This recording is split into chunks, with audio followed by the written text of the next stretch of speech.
Hello সবাইকে, আশা করি সবাই অনেক অনেক ভালো আছেন। সো এই ভিডিওটা একেবারে বেসিক, এখানে আমি লিখে দিচ্ছি এই ভিডিওটা একেবারে বেসিক। যারা কমপ্লিটলি বিগিনার, এই ভিডিওটা অনলি তাদের জন্য, যে তাদের ট্রেডিংয়ের বা চার্ট অ্যানালাইসিস করার বয়স ধরেন 1 থেকে 2 মাস, যে তারা বেসিক চার্ট প্যাটার্ন শেখার চেষ্টা করছেন বা চার্ট বা ক্যান্ডেলস শেখার চেষ্টা করছেন, তাদের জন্য এই ক্যান্ডেলসগুলো কোনটাকে কী মিনিং করে সেটা একটু শর্টলি বুঝিয়ে দেওয়ার চেষ্টা করছি। সো প্রথমত আমরা যদি এই ওপর থেকে বোঝানোর চেষ্টা করি, সো আমাদের মেইন ফোকাস হচ্ছে যে রিসেন্ট যে লোটা হবে এখানে এই তিনটার মধ্যে বা এই 5টা ক্যান্ডেলের মধ্যে সবচেয়ে লো পয়েন্ট কোনটা, সবচেয়ে লো পয়েন্ট কিন্তু এইটা। সো এই ক্যান্ডেলটা আমাকে কি বলছে সেটা আমার বুঝতে হবে। সো প্রথমত আপনি যদি এখানে একটু খেয়াল করেন, প্রাইস কিন্তু এখানে একটা বড় উইক তৈরি করেছে, রাইট? এই যে উইকটা তৈরি করলো, এরপরে কিন্তু এখানে একটা বডি আছে, রাইট? এই উইকটা কিন্তু রেড কালার ছিল। কেন? কারণ এখানে সেলার দ্বারা ডমিনেট ছিল, বাট সামহাও আপনি খেয়াল করলেন যে এইটা আবার গ্রিনে কনভার্ট হয়েছে। তার মানে কি, এটা সেলার থেকে বায়ারে কনভার্ট হয়েছে, রাইট? সো এভাবে যখন সেলাররা বায়ার দ্বারা কনভার্ট হয়ে যায়, তখন এটার যদি উইক বড় থাকে অ্যান্ড বডি ছোট থাকে, তখন এটা কি বলা হয়?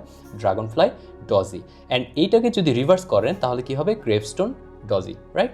অ্যান্ড এই দুটো যদি বুঝে থাকেন, অ্যান্ড আমরা এখন হ্যামার অ্যান্ড হ্যাঙ্গিং ম্যানের ডিফারেন্স বোঝার চেষ্টা করব। হ্যামার শব্দটা হচ্ছে কি, যখন কোনো একটা ক্যান্ডেলের উইকটা বড় থাকবে বাট বডিটা এই ধরনের একটু ছোট থাকবে, তখন এটা কিসের মতো দেখতে? হাতুড়ির মতো অথবা হ্যামার মতো দেখতে, তখন আমরা এটাকে বলবো হ্যামার। বাট এটাকে যদি আমি এভাবে ঘুরিয়ে দেই, এটা উপর থেকে এরকম উপরে বডি না থেকে এভাবে উপর সাইডে উইক থাকলো, তাহলে সেটা কি হবে? সেটা হবে হচ্ছে আমার হ্যাঙ্গিং ম্যান। সো এইভাবে হ্যামার অথবা হ্যাঙ্গিং ম্যানের মধ্যে ডিফারেন্স আপনারা ক্যাপচার করতে পারেন। অ্যান্ড বেয়ারিশ হারামি কীভাবে?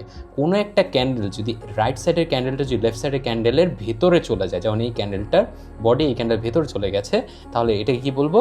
বেয়ারিশ হারামি। তাহলে আমাদের সেল সাইডে পজিশন নিতে হবে। অ্যান্ড এই রাইট সাইডের দুইটা সিনারিও সেম। প্রথমটা হচ্ছে আমার 3 ইনসাইড আপ। 3 মানে কি? 1 2 অ্যান্ড 3, মানে 3টা ক্যান্ডেল সেট আপ। বাট এই ক্যান্ডেলটা কিন্তু এই ক্যান্ডেলটাকে ইনসাইড নিয়ে নিয়েছে, রাইট? এটা ইনসাইড বা পেটের ভিতরে চলে গেছে, এনগালফ হয়েছে, রাইট? তাহলে এই সেট আপটাকে যখন দেবে একটা রেড ক্যান্ডেল বাট পরবর্তী দুইটা back to back green candle, তখন আমরা এখানে বাইং পজিশনে যেতে পারি।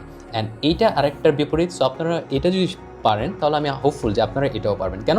এটা একটা গ্রিন ক্যান্ডেল ছিল বাট রেড ক্যান্ডেলটা এটার এনগালফ হয়েছে, রাইট? কীভাবে? এটার ভিতরে ক্লোজিং বডি দ্বারা, রাইট? অ্যান্ড পরবর্তী ক্যান্ডেলটাও একটা রেড ক্যান্ডেল। তাহলে আমাদের এখানে একটা বেয়ারিশ সেট আপ। এটা যদি বুলিশ হয় তাহলে অফকোর্স এটা বেয়ারিশ হবে, রাইট?